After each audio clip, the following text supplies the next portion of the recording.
I dette afsnit fortsætter vi vores tur i skærgården, og så blæser vi inde på Øland.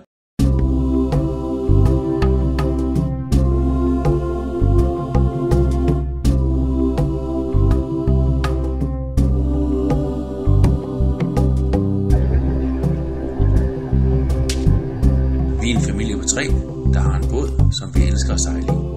Med filosofien om, at de store oplevelser venter lige rundt om hjørnet, sejler vi ud for at møde dem. Det er tid til at tage på tur med Klan.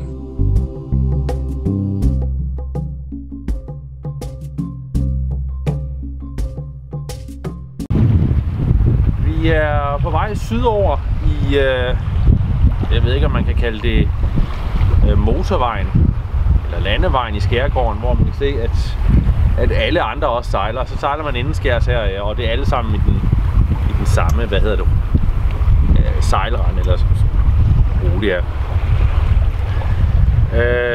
Vi talte lidt om det i morges, at normalt, når vi har været på ferie, så når vi er nået længst væk, det har ligesom været vores destination for den her sejlads. At nu er vi til den by, og nu er vi til den by, og så sejler man langt derud, ikke? Og så er vi på vej tilbage, når vi sejler derfra, ikke? Men den her gang, så er vi ligesom blevet enige om det, altså nu har vi været i Vestervig, og det er det længste, vi kommer væk. Og vi er på vej retur, men det føles ikke som om, at ferien er på vej retur, eller ved at slutte. Det føles ikke som om, vi er på vej hjem. Vi er bare på vej ud for at finde nogle flere eventyr herude i skærgården. Og så så har vi en masse ting, vi gerne vil se. Så det er nok først, når vi når godt ned i Hanøbugten, at vi tænker, at nu er det ved at være slut. Kan man nå at sejle herop på 3 uger? Sagtens. Det kan man, men man bliver nødt til at tage nogle store træk ind imellem, for at komme herop. Det kan man jo også godt. Så det synes jeg, at man skal overveje. Også selvom man har børn med. Vi har fundet ud af, at selvom der normalt er fuld gang i Klaas, så er han faktisk meget stille og rolig på de her lange stræk, vi laver. Også selvom der ikke er iPad. Fordi den løber jo tør for strøm på et tidspunkt. Så jo. Og vejret? Ja. Næsten skyfri himmel. Der ligger sådan nogle små totter ind over land. Lammeskyer? Er det det, de hedder? Det ved jeg ikke, hvad de hedder. Det er jeg ikke lært op i. Det her store stenbrud, vi står ved, som selvfølgelig er lukket. Det er lukket i 1926. Nu står vi ved det gamle kajanlæg, som i dag kun bruges af turbåden, der kommer fra Oskarshamn. Man kan også, hvis man vil, så kan man ligge her de fleste dage, undtagen om fredagen. Og det er fredag i dag. Men hvis man har lyst til at ligge ved en kaj, så kunne man ligge her ved det gamle stenbrud. Og så kunne man gå en tur, ligesom vi har tænkt os at gøre nu. Og jeg tror, vi skal gå den vej.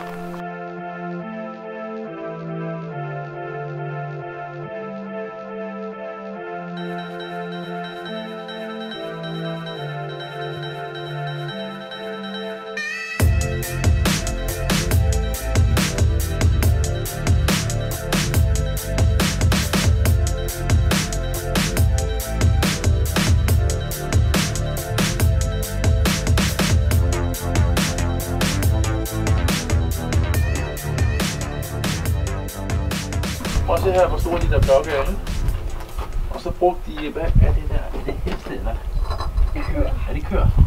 Prøv at se den store kran der ovenpå, og så læser den op herpå, ikke?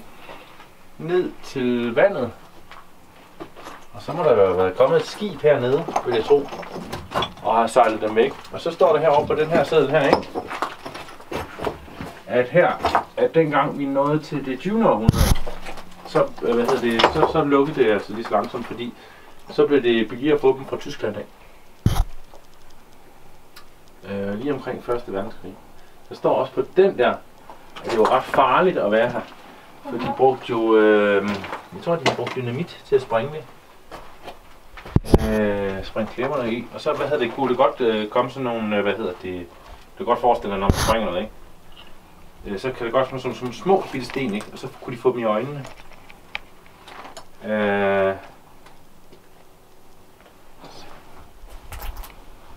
Og så kan man desuden også, få en kæmpe sten oven i hovedet. Og hvor forestiller dig at få den der oven i hovedet? Hvad tror du så, der sker? Ja. Yeah.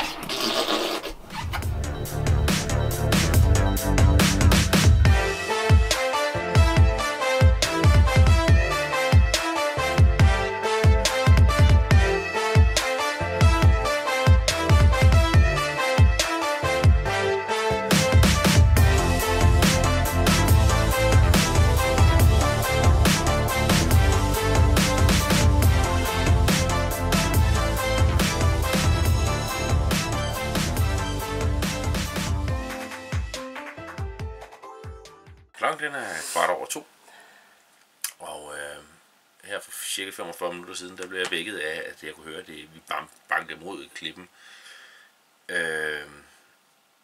Og det er jo ikke så voldsomt igen. Men man kan bare høre, at der er noget galt. Så jeg fik vækket Sasha, og så måtte vi ud og kigge, hvad det var, der var galt, ikke? Og det der så skete, det er, at vinden den var vendt. Så nu havde vi vinden ind fra siden af. Og det skulle der jo ikke være noget problem i. Problemet er bare, at vores anker, det kunne åbenbart ikke holde. Så det trak ind over bunden. Vi har problemer med at få det til at holde herinde, men vi troede faktisk, vi havde det virkede nu. Men det trak ind over bunden. Så nu er vi, hvor hvis man siger, klippen lå her. Og klippen lå her.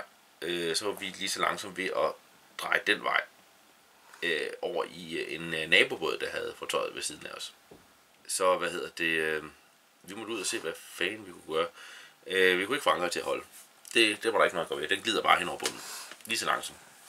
Den får lidt bid, men i bund og grund tror jeg bare, den hiver, døn med sig. Så det vi gjorde, det er simpelthen, at heldigvis er det her sådan ret stejl klippe, så den går meget, meget lige ned. Så det vi gjorde, det var egentlig, og efter lang tids frem og tilbage og kigge, hvad vi kunne gøre, det er simpelthen at lægge os langskibs med klippen. Og det er bare ikke en øvelse, man har lyst til at gøre midt om natten, hvor det er pissehamrende mørkt. Lommelygterne var selvfølgelig forsvundet, dem havde Klaas åbenbart været i gang med at lege med. Så ind og kravle rundt ind i skoven, og ud og finde fortøjning og sådan noget midt om natten, ikke? Få fendret af, og samtidig med var vi ved at glide over i nabobåden, men nu det lykkes nu. Nu er vi en masse fender ned i siden herinde, tror jeg det. Ja. Og nu ser det ud til, at vi ligger der. Og så må vi se, hvad morgendagen den bringer. Jeg står her ved resultatet af vores arbejde her fra natten af, hvor vi gled i ankeret, eller ankeret skred. Og heldigvis er det jo sådan en klippe, som det er nok umuligt at se, men det går faktisk, det er stort set lodret ned, så man ligger faktisk ligesom om du lå ved et kajanlæg, ikke? Altså der er selvfølgelig en form for nedadgående skråning, men den er ret kraftig. Men det er selvfølgelig irriterende at skulle stå op midt om natten for at reparere det, men vi ligger egentlig fint nok. Vi ligger lidt på kanten, og jeg kan sige, at hvis jeg skulle ligge her en nat mere, jamen så ville jeg da rykke lidt længere hen, ikke? Fordi så har vi sådan en helt fuldstændig flad. Så det er sådan, det kommer til at se ud. Vi sejler så til Borgholm og ankommer i virkelig, virkelig godt vejr. Det er sindssygt lækkert. Og hvad kan man sige om Borgholm? Jeg tror, vi skulle vende os til, at det er virkelig turistet. Altså, det er en turistby. Det er det. Jeg tror, den er meget død om vinteren. Ja. Enormt mange, mennesker. Vi ligger ret yderligt i havnen, ikke? Og det gør vi af den grund, at helt inde i bunden af havnen, der er der et diskotek. Og hver dag, så har de, om formiddagen, der har de sådan en koncert. Ja. Og så er der selvfølgelig, musik også om aftenen. Så vi ligger lidt ude, så vi kan få lidt mere ro. Men derude, der kan vi selvfølgelig bag i alle de her både, der sejler frem og tilbage, og der er altså virkelig mange. Der er mange vandscooter og mange speedbåde, og det kører hele tiden frem og tilbage. Og det er så det er. Det var ikke noget, der kunne sådan virkelig Nej. Ødelæggeligt for os. Havnen den er fuldkommen proppet til bristepunktet. Til gengæld er toiletforholdene, de er ikke undermineret. Til gengæld er toiletforholdene underdimensioneret i forhold til alle de her mennesker, så der er hele tiden kø ved de her toiletter. Vi ender med at ligge der i 3 dage, og på intet tidspunkt vælger jeg at benytte de her, hverken toilet eller badeforhold. Der er 2 toiletter per køn og 4 baderum. Det er hvad der er. Ja. Til 400 både. Ja, til noget af den stil, ja. En fordel skal så siges, og det fik vi aldrig benyttet os af, men det er, at når du har betalt havnepengene, så har du mulighed for at komme på hotellets, nede i hotellets swimmingpool, og der vil så også selvfølgelig også være nogle badeforhold til det, ikke? Det har i hvert fald hørt, at det skulle være okay. Ja. Velkommen til Borgholm Slot, der ligger på Ølands vestkyst. Det er et slot, der egentlig talt stammer fra middelalderen. Det har været genopbygget flere gange. En af gangene var det under en Carl Gustav, men han gik desværre hen og døde med årene, og så fik de kun bygget en del af det.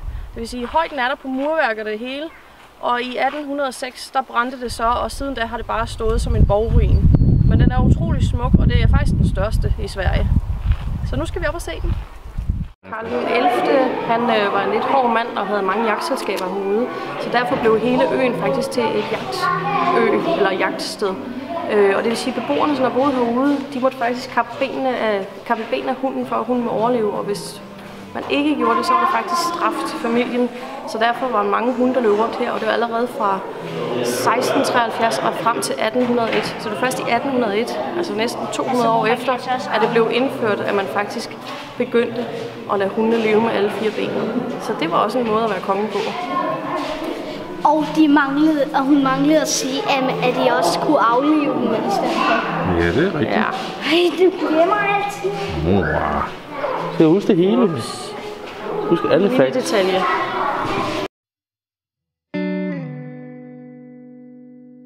Vejrudsigten lovede, at der ville komme meget vind, og det så ud til, at vi ville være blæst inde i 2 dage. Derfor var det jo bare at forberede sig så godt, som man nogle gange kunne.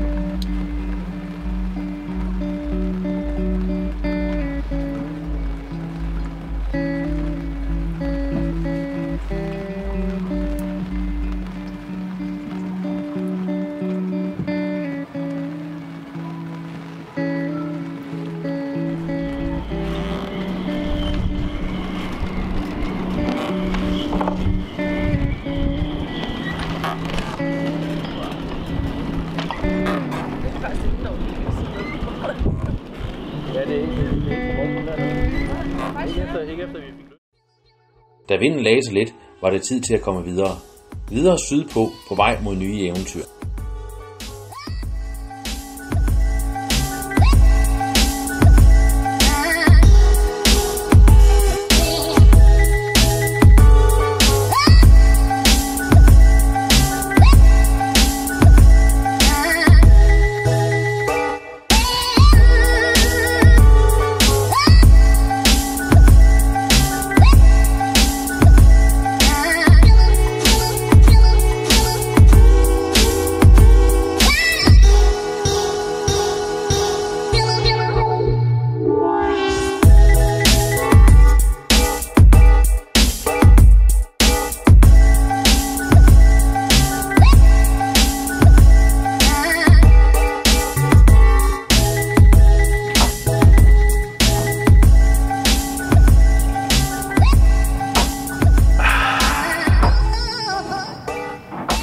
Foran logoet.